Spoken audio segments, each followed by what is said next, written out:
the fog, out of the night, and into his American adventures comes Bulldog Drummond.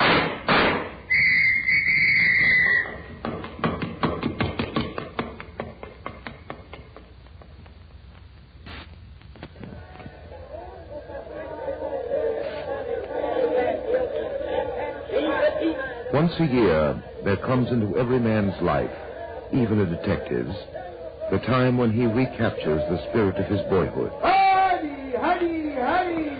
This way to the main entrance to the big top. This is the time when the greatest show on earth, the circus, has come to town. In the magic wonderland of a sawdust earth and a canvas sky, the years roll back to the springtime of life. And thus it was that Denny and I were on the midway, headed for the big top. We came to the circus on our yearly search for the thrills of lost youth. But we found murder. Captain Drummond, just a moment, please. What now, Denny? That popcorn stand over there. We still have ample time for the main show. Again.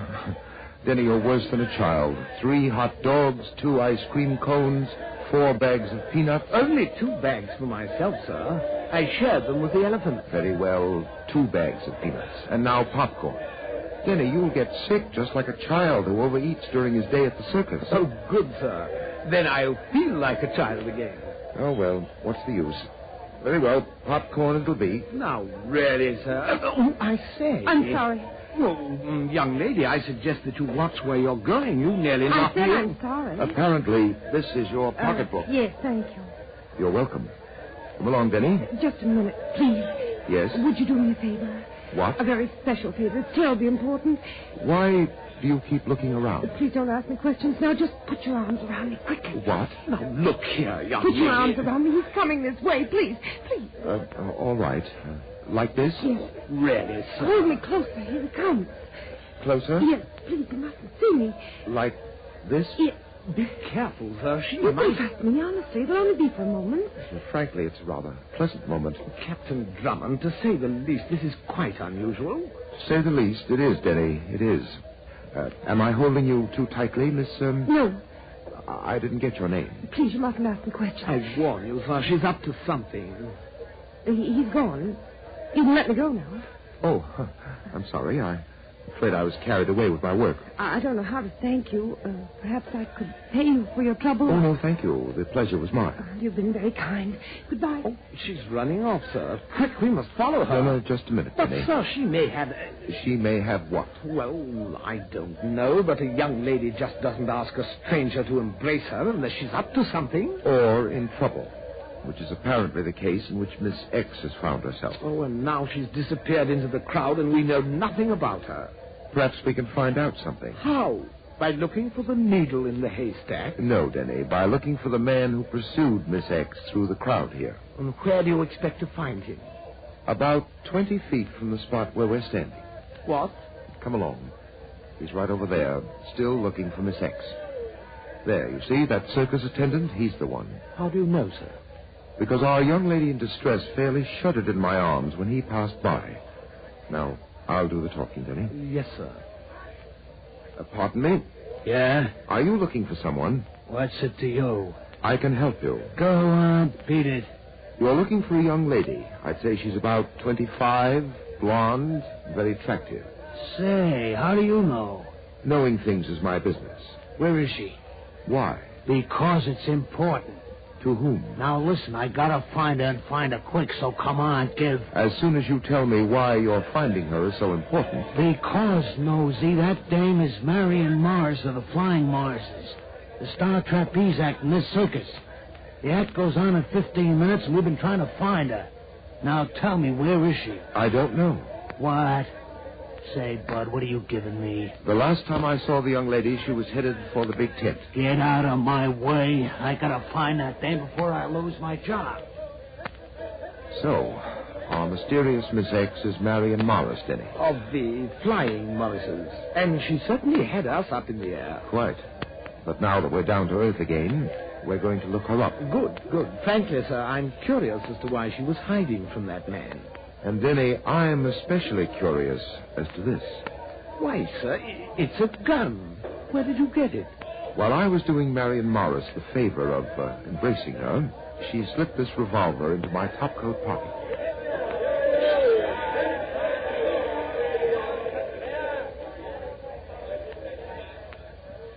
There's their dressing room wagon, Denny. Oh, the Flying Morrises, continental death-defying aerialists. Come on. Oh, why must these things always happen to us? Now we'll miss the main show and all the circus excitement. We still have 10 minutes. Besides, I have a feeling we're in for some private excitement outside the sawdust rings. Here's the wagon. Yes? We're looking for Marion Morris.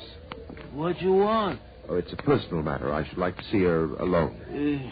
She not here. What you want from Marion? I said it was a personal matter. When did you see her last? I do not answer strangers' questions. Well, you'd better answer ours if you know what's good for you. This gentleman is Captain Hugh Drummond. You are police? Semi-officially. Now... Marion would do nothing wrong. She is good girl. I bring her up since time she was so big.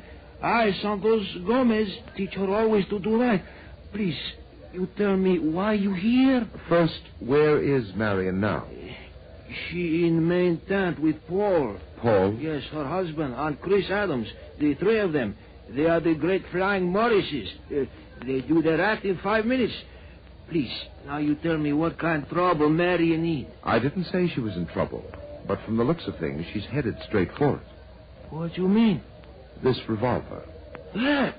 Where do you get it? You recognize it? I know someday it bring trouble. Gun bring only disaster. I tell him only wicked man have need of gun. I tell him. This revolver isn't Marion's. No. Marion is good girl. He make trouble. He have gun to kill. I know. Come on. Who is he supposed to be? If this revolver isn't Marion's, whose is it? That gun is his. Her husband, Paul. I tell him gun only make trouble.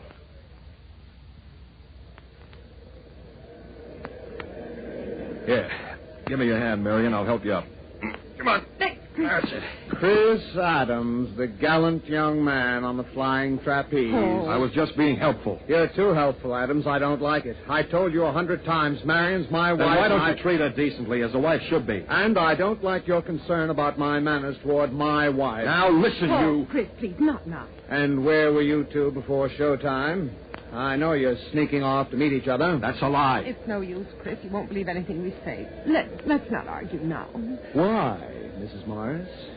Do you object to our audience below? This isn't part of the show. Can't we wait till later? There may not be later. One slip from up here and down and out goes one of us. This trio could very easily become a doubles act. I suppose that's occurred to you two many times, how simple it would be to get rid of me. Oh, stop it. Very well. Some fool once said the show must go on. But I've often wondered why. Ladies and gentlemen, your attention, please. Ladies and gentlemen, I call your attention to the high trapezes, suspended 70 and 80 feet above in midair. I call your attention to the flying monitors, the greatest aerial act of the century. The flying monitors will now thrill you with their acrobatics. Death-defying acrobatics that require superhuman nerve and skill. For as you can see, there is no safety net below them. Ladies and gentlemen, I give you the daring, flying monitors.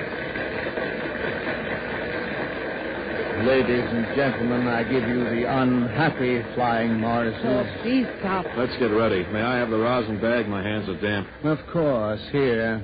Oh, well, I'm sorry. Now, how did that happen? Paul, you dropped that rosin bag purposely. Did I? Paul, Chris, he's trying to... Never mind, Marion. This towel will do. Let's get going. Mustn't keep our audience waiting.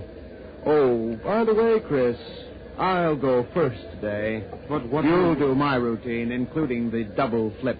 Paul, you can't do that to Chris. I said he'll do the double flip. Chris hasn't done it in months. He might be killed. Yes. That's right, Marion, dear.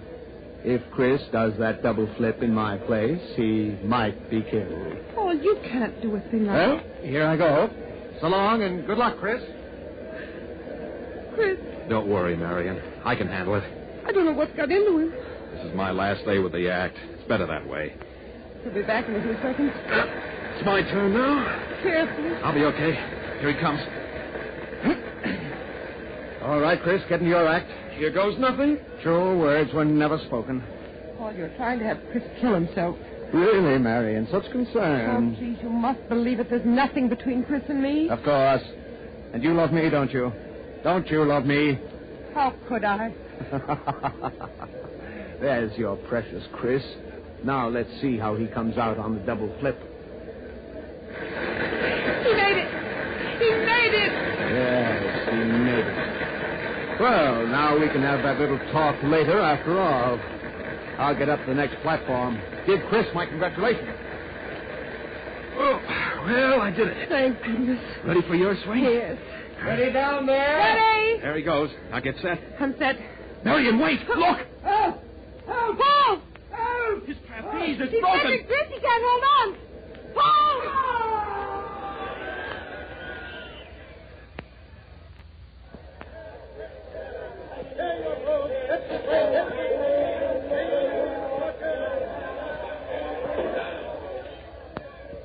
The greatest show on earth unfolds a drama packed with thrills and excitement. But on a trapeze platform 70 feet above the sawdust rings, a private drama went on. The result, a man is killed. Oh, Santos.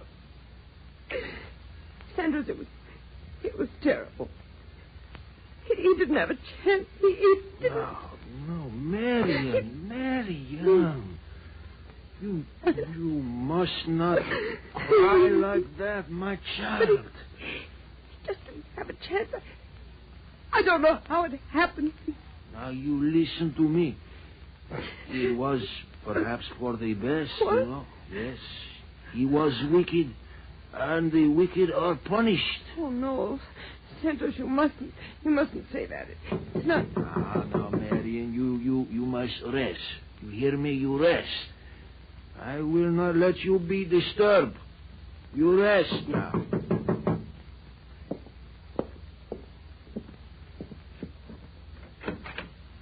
Yes? I should like to speak to Mrs. Morris. I will not let her be disturbed. Later you come back. Who is it, Santos? Pardon me. Wait. Wait a minute. I say you come later, Marion. You? My sympathy, Mrs. Morris. You?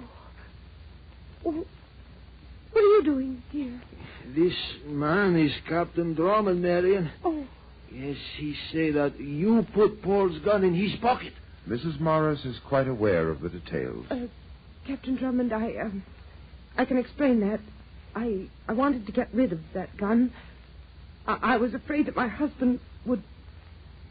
That your husband would what, Mrs. Morris? That he would kill Chris Adams with that gun. Captain Drummond, Paul was jealous. He was insanely jealous. And there was no reason for it. You must believe me. I had to get rid of that gun before something terrible happened. Marion, tell truth. I know. Oh, yes, undoubtedly. Yes, it is the truth. Captain Drummond, it is. You must believe it. Hey, You leave Marion alone. She has great tragedy when her husband die in accident. But Paul Morris's death wasn't an accident. what are you saying? It wasn't an accident. Both ropes supporting his trapeze had been filed down to give way under heavy strain. What you say? I say Paul Morris was the victim of a planned, deliberate murder.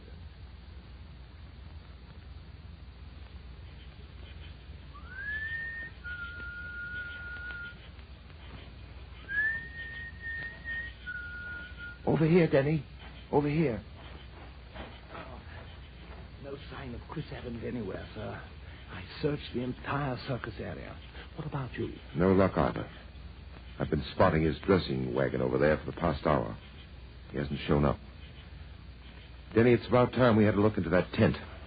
Come on, we're through waiting.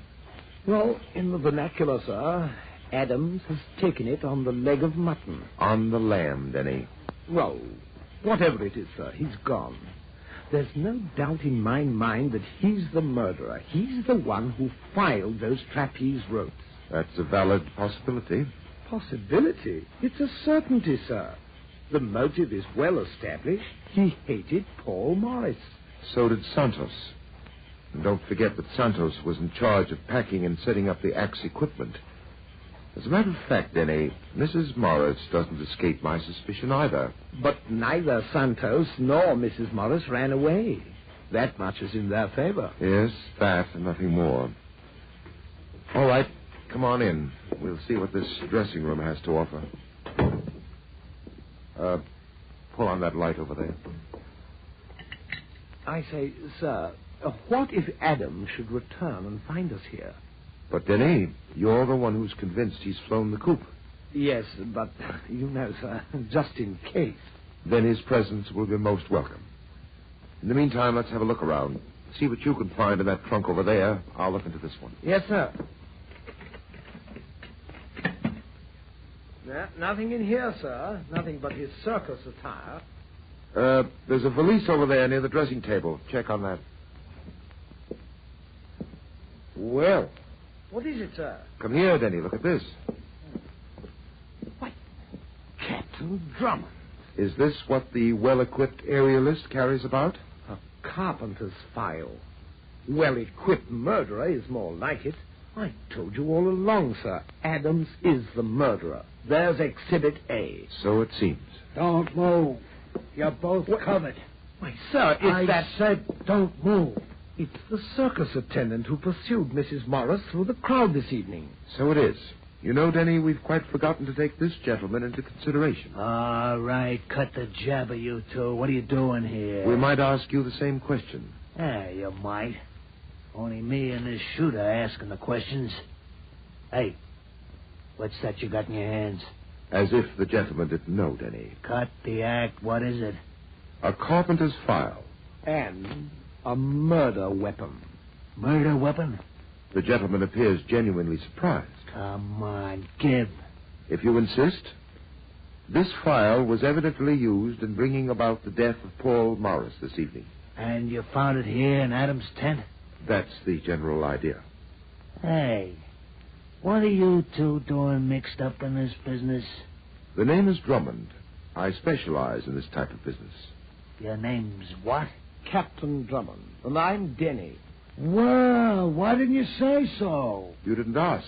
Does it make any difference? Oh, it doesn't make any difference. I'm tailing this guy Adams myself for the Acme Insurance Company. Name's Al Monahan. You're a detective. Yeah. This guy Adams had a trapeze act with a dame in another show last year. The dame's a nice kid named Evelyn Roberts. So one night Evelyn takes a 60-foot dive and she's out of this world. To the cops, everything looks legit. And Adams collects the insurance on the act. But Acme don't like the way the case smells, so they retain me to Bloodhound Adams, which I do. So Adams ties up with the Morrises and... I told you, sir, Adams was the killer. Go on, Monahan.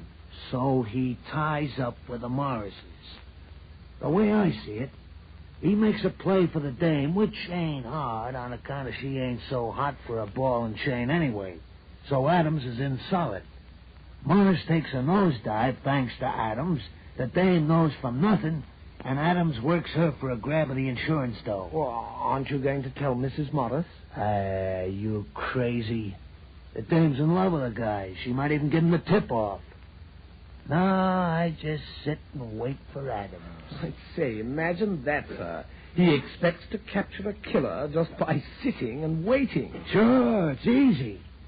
I keep an open eye on the dame. Now she's the cheese in my trap.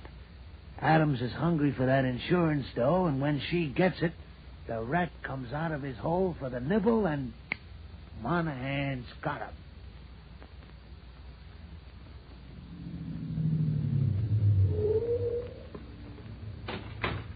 Take the car around back to the garage, Denny. I'll go up to the apartment a while. Yes, sir. Captain Drummond. Adams. I thought you'd never get here. I've been waiting outside your house for hours. And I've been looking for you. I know it, but it had to be this way. I've got to talk to you. All right, you can talk to me down at police headquarters. No, you don't understand. You've got to help me. The way you helped Paul Morris? Believe me, I had nothing to do with it. Oh, yes. It was an accident, like Evelyn Roberts' death. Evelyn? I know all about it. Evelyn's death was an accident. I was completely exonerated. It won't be that simple this time. Now you're up against an open and shut case of murder. But I don't... With evidence complete, down to the murder weapon. The carpenter's file found in your trunk. But that's impossible. Don't you see? That murder wasn't planned for Paul Morris. What? Paul made me switch parts with him tonight. He was doing my routine. I perform on the upper trapeze. That murder was planned for me.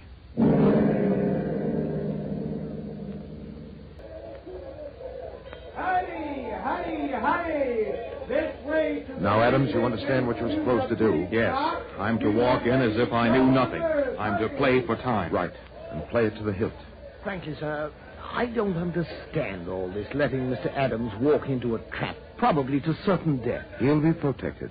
May I ask how? You'll see, Denny. Oh, really, sir? It's as if you didn't trust me. Why, Denny. Well, it's true. And that telegram you received this morning, you were secretive about that, too. Denny, you'll learn everything in due time, if things work out to my expectations. Please, sir, do you mind giving Mr. Adams and me just a slight idea of what you expect to happen? I'm borrowing from the detective Monahan. But it's obvious now that Monahan's conclusions were wrong. Oh, it's not his conclusions. It's his method of trapping the killer that appeals to me. I think it'll work out. At any rate, we'll soon find out. Here's Marion Morris's dressing wagon. Adams, you go first. All right. Yes, come in. Chris! Hello, Marion. Chris, where have you been? Oh, Captain Drummond. We came along. I've some news for you. You found my husband's murderer. I knew Chris didn't do it. I knew it. Where is Santos? Oh, no. It isn't Santos. He wouldn't... I suggest that you answer Captain Drummond's question. Where is he? Why, he's packing our equipment away. Shall I get him, sir? In a moment, Oh, Denny. Santos didn't do it. Please believe me. He wouldn't. Then perhaps you, Mrs. Morris. Me? Kill my husband? There, sir. We've got her dead to rights. She's lying. Marion, you knew that I was to use the upper trapeze. That your husband switched routines at the last minute. Switched routines? Yes, and you knew it. Stop acting, Mrs. Morris. Paul switched routines with Chris? Yes. Yes, that's right. Paul did switch routines with Chris. Marion, you wanted to kill me. No, Chris, no, What? Captain Drummond, what was that? My expectations. Come on, Denny. You two wait here. Captain Drummond, I have him. Why, sir, it's Santos and Monahan. Good work, Santos. Drummond, I should have knocked you off last night. Why, then, sir, it was Monahan all the time. He tried to kill like you say, Captain Drummond. I stop him in time. I grab gun, the shot, it go into the air. You can let him go now, Santos. I have him covered. But, sir, whom was he shooting at? Chris Adams. Yeah, and I would have gotten him if you... By the way, Monahan, your sleuth act went well. I believed you up to a point. Then he isn't a private detective after all? No, Denny. That telegram I received this morning, the one about which you were so curious, came from the Acme Insurance Company in answer to an inquiry of mine.